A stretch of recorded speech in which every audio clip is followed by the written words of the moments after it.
العنوان: حرموها يا ناس عليا، حرموها يا ناس عليا، ما شفناهاش، اللي شفته عمري كله كان قاسية، مجرحني معذبني للنهار فيه آلام، غرقانين مجروحين محرومين من الحنية، حيرتوها مرتحناش، تعبانين ولا همهمشي، والله عمري ما شفت دنيا. ايه انا احكي ولا اوصف الحكاية يا ناس كبيرة ما تعبناهمشي ولا حتى ثانية، كنت برضي تملي فيهم بالإشارة بالكلام بالأوامر، رهن ليهم مش بإيدنا، ليه ده كله؟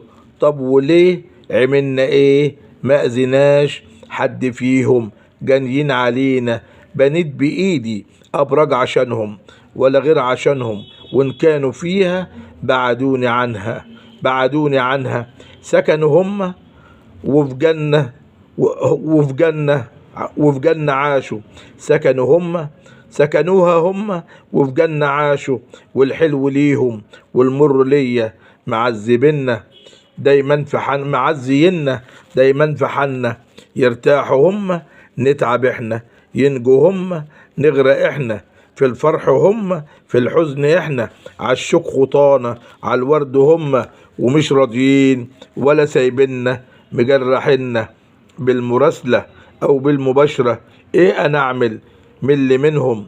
وان حزنا وان بكينا وان شكينا، مهما قلنا مش مقصر مش مغير، هو طبع ملوش علاجنا، احنا بس هنعمل ايه؟ ليه ده كله؟ جرى منا ايه؟ كانوا جوه قلبي وفي عينيا، كانوا روحي هم، كانوا روحي عقلي، كانوا كل شيء في الدنيا هم، ما بقاش خلاص، ما عادش احنا وما عادش هم، انتقامهم منا ليه؟ ايه عملنا؟ انتقامهم منا ليه؟ ايه عملنا؟ بس فيهم اللي جاني علينا هم، ما هوش احنا، ورضينا منهم وبعدنا عنهم، ملاحقين لينا في كل مطرح، أزين